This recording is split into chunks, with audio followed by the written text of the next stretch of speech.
awoke naked on a small shore. It was morning, and while the sky was blue, there was a light drizzle falling. But even unclothed, a light drizzle wouldn't be a problem, so long as it remained only a light drizzle.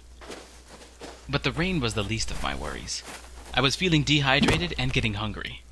I'd need to find food before I even thought about shelter. But before I could hunt or forage, I would need some basic tools. With a large rock in hand, I found the nearest group of trees and began to do my best to break away whatever useful wood smashing a tree with a rock could afford. I'd be able to use some of this wood as handles for tools.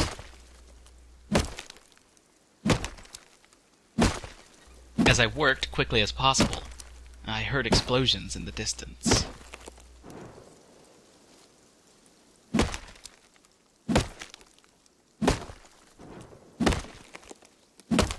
I'd have to steer clear of those. Stone would be required to finish my tools. I spotted some workable material across the nearby river. I wasn't thrilled at the idea of having to swim whilst fatigued and hungry, but thankfully, it was only a quick little swim.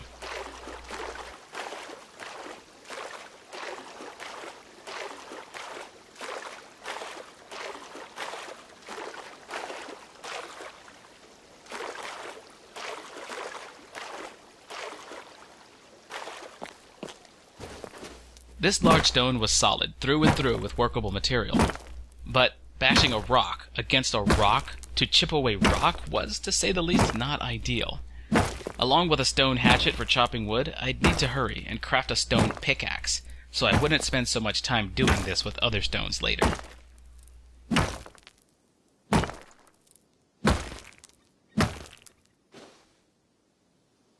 After much hard work, I'd finally gathered enough wood and stone to make a first set of survival tools: a stone hatchet, a stone pickaxe, and a wooden spear, which was little more than a long sharp stick. But when it comes to survival, self-defense, and hunting, having a long sharp stick is much better than having nothing at all.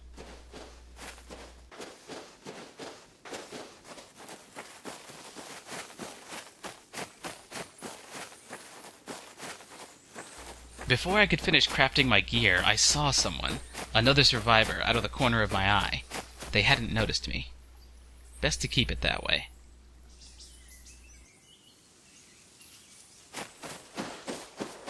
I would occasionally find workable materials, resources, lying about on the ground and easily gathered.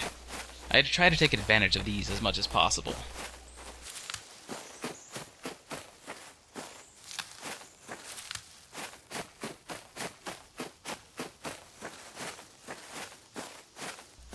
A single sprout of mushrooms served as a small snack.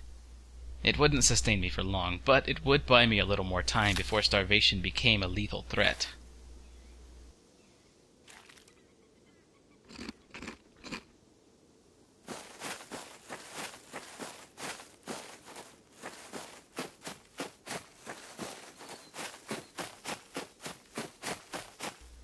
A black bear wandered about nearby, cutting off my path.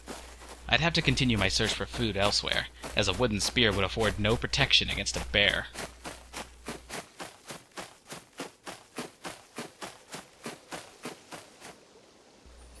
A short while later, I found a boar. Stalking through the tall grass with spear in hand, I'd surprised my prey with a quick, sudden strike.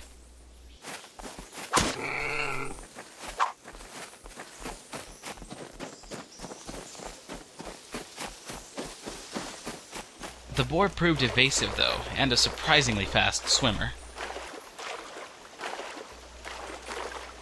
It ran toward the direction I had just seen the black bear, so if I wanted to pursue this hunt, I'd need to be careful.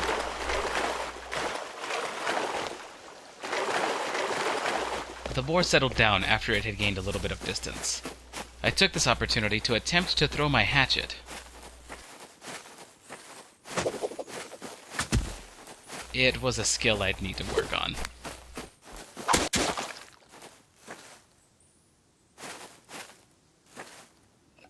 Eventually, I had taken down my prey, and the hunt would provide food, leather, bone fragments, and animal fat, all of which I could use.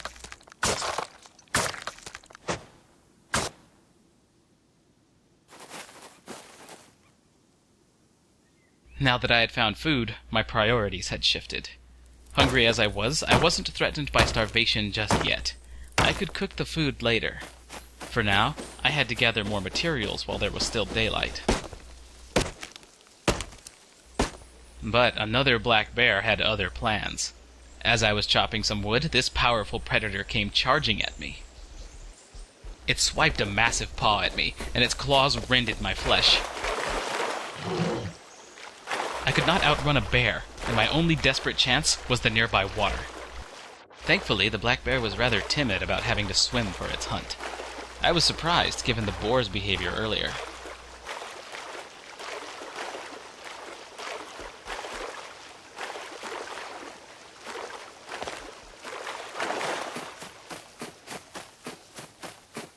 It seemed I had barely escaped, but I was bleeding, cold, and wet.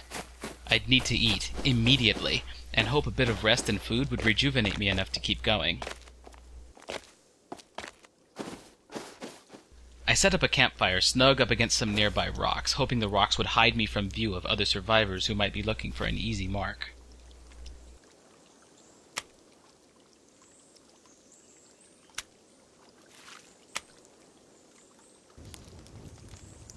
As I cooked the food over the campfire, I had a bit of time to think about what just happened with the bear attack. That was a situation almost no one in that spot would survive. I was a bit rattled, but I didn't have time to let the gravity of what just happened set in. Daylight was burning, and there were many threats still about, including those much more dangerous than even that bear, and there was still much to do. I had to stay on the move.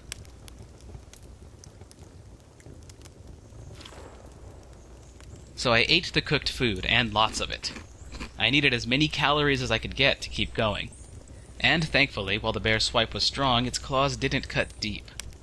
The bleeding stopped on its own, and with a full stomach, I quickly felt better and much more energized.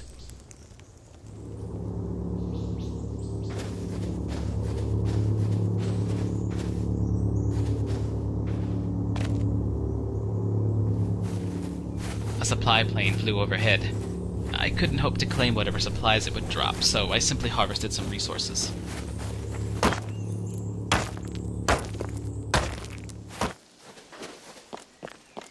But I faced a problem. There were predator bears to my left, and the sounds of explosions from raiders to my right. Thus, the only direction I could move from my position was straight ahead.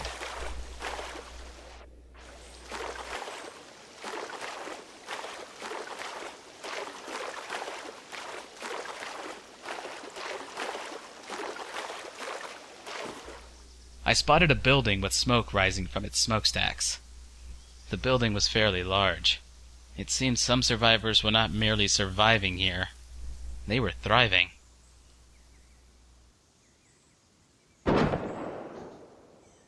Wait, what? A fiery blast. Was this building being raided?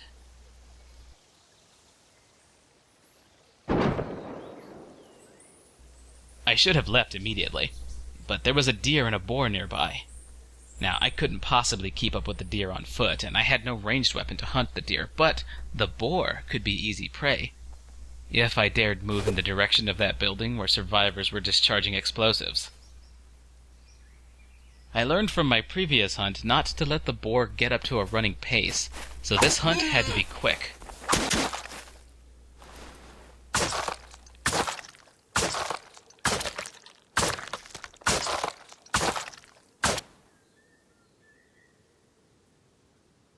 I was out in the open, but only briefly. Even if that building wasn't being raided and the explosions were simply a weapons test or perhaps some form of reconstruction to expand the structure, the fact remained that there were survivors there with explosives. Leaving was the best course of action. At least I was no longer threatened by starvation. I could focus now on finding my next valuable resource, cloth. I'd need cloth to make a sleeping bag, which would let me set a spawn point. That, in turn, would hopefully mean I'd avoid starting over completely if I ran into a situation I couldn't handle. With cloth I could also make a bow, which would afford me some protection if I'm attacked from afar, as well as broaden the range of animals I could effectively hunt. And I suppose it goes without saying that wandering around cold and naked isn't exactly ideal, so cloth would help there if I could find enough of it to make some basic clothing.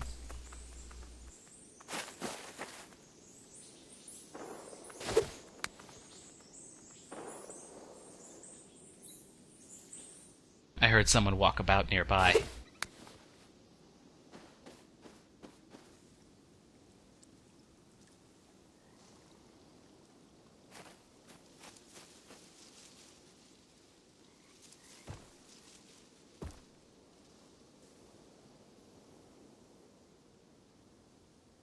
I was ready with my spear in case the situation came to combat. But even if I could win a fight right now, I wouldn't have an easy time recuperating from one. Much better at this point to simply sneak away.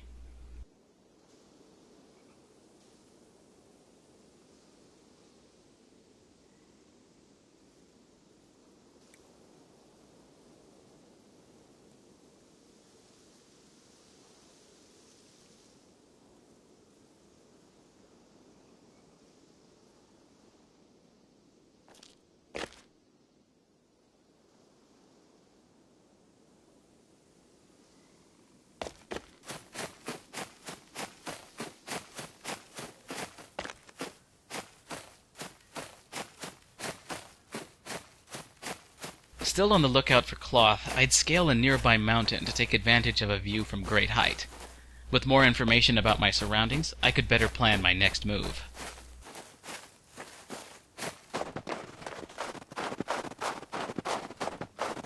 And there it was, a lush forested area.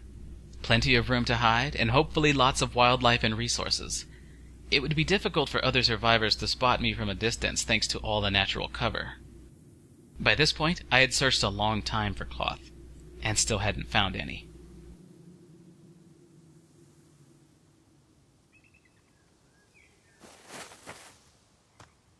I hadn't spent much time in the forest when, while hunting, I heard the footsteps of another survivor very nearby. He approached too quickly for me to find cover, but sometimes it's possible to hide even in plain sight. I'm not sure what exactly he was after, but apparently he was very focused on looking straight ahead and watching his footing. I took advantage of this and decided to hold as still as possible, hoping not to alert him by moving around in his peripheral vision. It worked. So, it seemed the forest wasn't the safest place for me while I was still so minimally prepared. I still needed to find cloth. On the other side of the forest was a clearing. The landscape was beautiful. One could almost forget the violence and hostility of this land, if there was even a second to spare to admire its natural beauty. But there was not that second to spare. Late afternoon at this point, evening would bring sunset, and in the dark it would be that much more difficult to spot natural predators before they were too close. Furthermore, some groups of raiders like to roam outside their territory at night, using the cover of darkness to conceal their small or large groups' movements before they attack the homes and settlements of those they would, in other circumstances, call neighbors.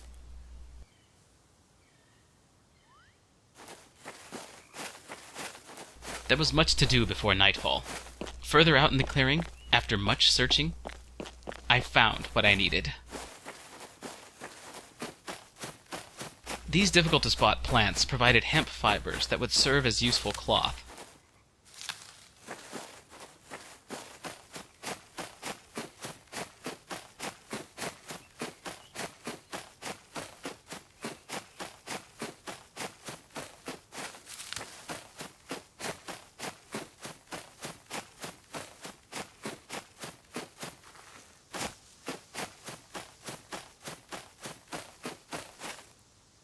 As soon as I had enough cloth on hand, I made a sleeping bag.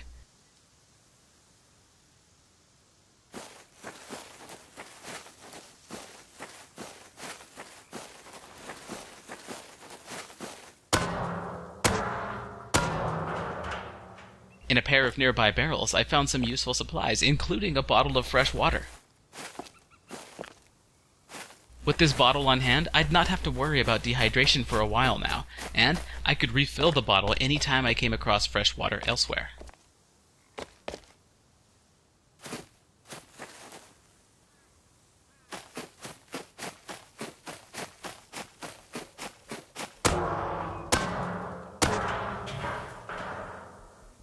There was a nifty natural rock formation that would have made a fantastic temporary shelter for the night, but Other survivors seem to have beaten me to it. I contemplated commandeering this spot for my own purposes, if even only temporarily, but the presence of 2 sleeping bags would mean that if there was to be any contestation about it, I'd have a 1 versus 2 fight on my hands. It would be safer to find another spot.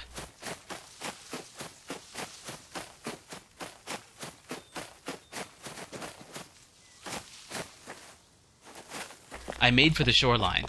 The rock cliff on one side made it difficult for anyone inland to spot the waterline, and the ocean on the other side naturally meant that no survivors could approach from that angle. There were few resources along the shore too, so there was even less of a chance of someone happening upon this location soon. There was a structure here though, so I'd have to be careful just in case the survivor living there was around.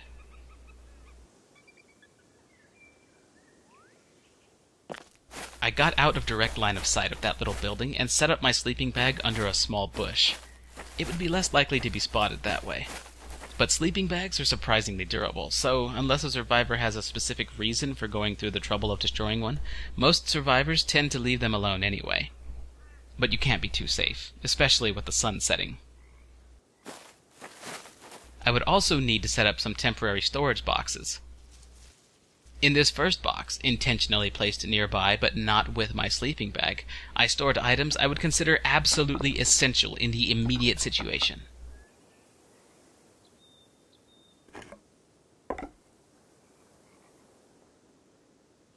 Other items that could be useful but which were not absolutely necessary at that point, I stored in another box. This box I hid in the same bush under which I tucked my sleeping bag. This way, if anybody randomly stumbled upon my sleeping bag, they might find the box closest to the sleeping bag, and hopefully figure that's all I had stored there. The other box, the box with the immediately essential items, nearby but not with the sleeping bag, might be a bit safer. I made sure to drink the entire contents of the bottle of fresh water I found earlier before storing the bottle. Now, I had a spawn point, and all of my hard-earned resources were stored in a location not in my inventory. My resources were far, far from safe, but they were a tiny bit safer stored in those hidden boxes than they were in my inventory, at least for now. There was a tiny bit of relief in the notion that if I encountered a situation I couldn't handle, at least I wouldn't have to start over completely. But whatever small relief that notion afforded was offset by the realization that now I had established a spawn point in this land, meaning I now had something to lose. Now I had something I needed to defend. Remember, when you log out in Rust, your character stays in the world, inventory and all. So, with the sun quickly setting, this was it. I needed to build a shelter. All of my efforts, survival, and preparation through this single day of Rust had led up to this point.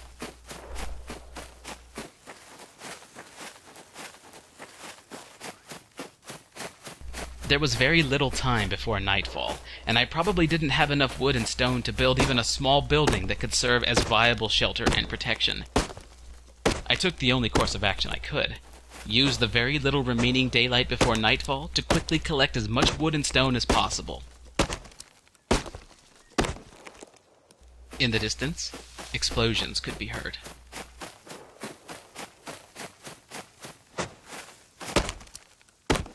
And at this point, the building I saw earlier that morning, where there may have been controlled explosions, that building was far away now, a full day's worth of travel. No, these explosions were likely of a different origin. With nighttime only minutes away, I had to work quickly. In this region, there were only small, thin trees, which offered only small amounts of wood, but, thankfully, they were plentiful in number. The forest I went through earlier was somewhat nearby, but I didn't have even that much time before nightfall to make the short run to find bigger trees.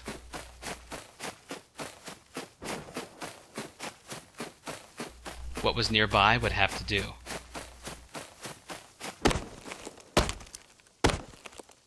The sounds of explosions were getting closer.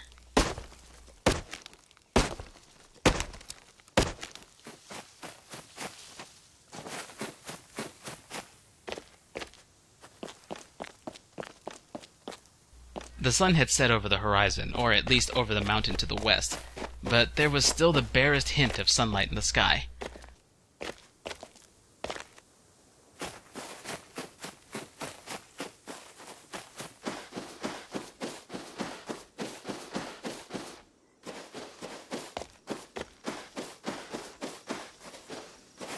I collected all of my most valuable resources and a building plan so that I could construct a small shelter.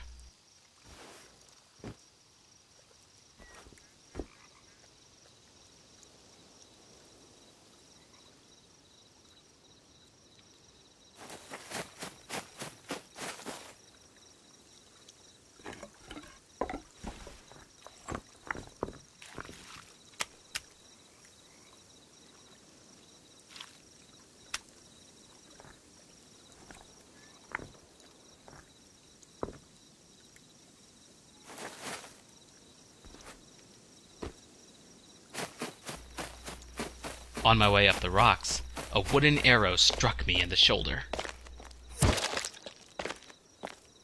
I was stunned at first. The arrow didn't hurt at all. I pulled it effortlessly out of the wound, painlessly. Truthfully, the arrow probably didn't deal damage because of a client-server glitch or desync or whatever, but that was hardly the issue here. Someone was shooting arrows at me. It came from the direction of that small building on the shore. The arrow either came from a survivor who lived there or another survivor altogether. Of all the narrow escapes and close calls earlier in the day, what a time to be attacked by another survivor, while I had all of my most valuable resources on me. Not stashed away in a hidden box, but in my inventory, where all of these resources could be easily looted if I didn't lose whoever was shooting arrows at me. I ran in what I hoped to be an unpredictable pattern. The sun had set completely by this point, but also at this point the darkest part of night was only minutes away. With all the usual dangers of nighttime and rust threatening the valuable resources in my inventory, I had to take a chance. As long as you've got the resources and a building plan, building in rust can be quite swift. I picked a spot in the clearing and began to construct my shelter.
I built quickly. Thankfully, I lost my attacker. Or perhaps they chose not to chase.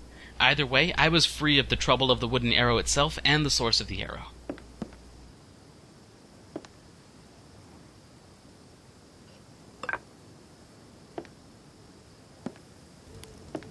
As far as my shelter is concerned, this basic wooden structure provided some protection, but could be raided easily.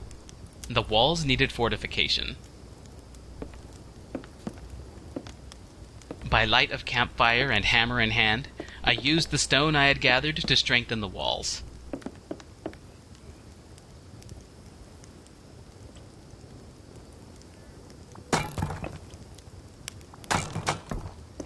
Stone walls are not easily broken down. These walls would serve well as protection.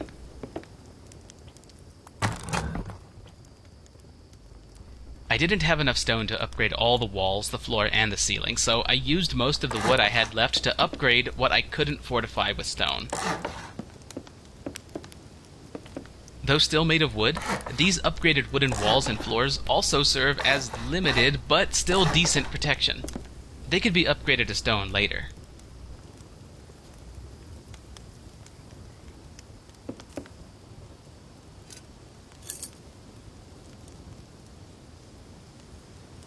I fitted the door with a lock. I made a key for myself so I could get in and out of my shelter. I could make more keys and give them to anybody else I wanted to allow in case at some point friends wanted to join, or if I made allies. I started crafting another sleeping bag, and while crafting it, I cooked some food in the campfire.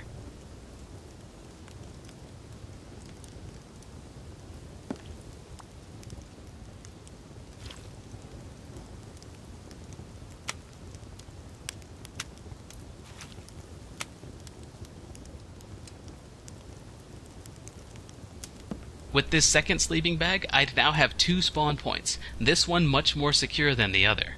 The other could still be useful though, in case I needed to spawn away from my shelter so as not to draw attention to it.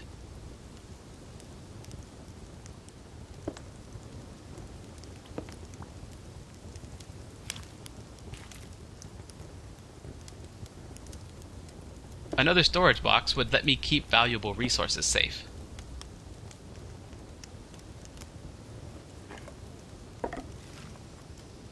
I stepped outside to get a look around the shelter to see how noticeable it may or may not have been at night.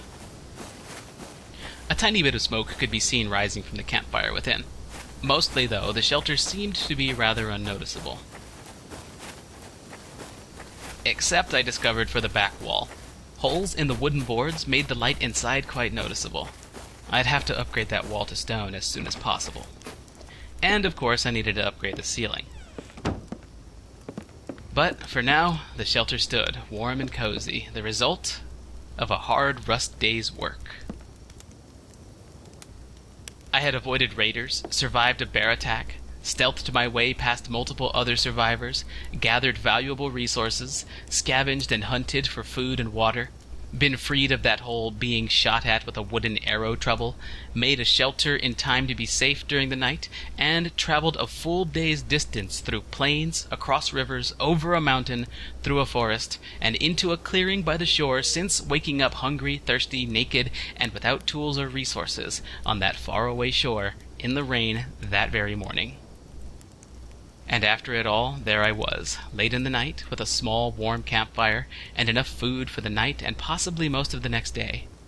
In here, I could wait out the night quietly, rest, and prepare for the next day in rust, which would be just as demanding as the first. So there you have it, dear viewers. This, with all its trials, dangers, and threats to overcome, was but a day in rust.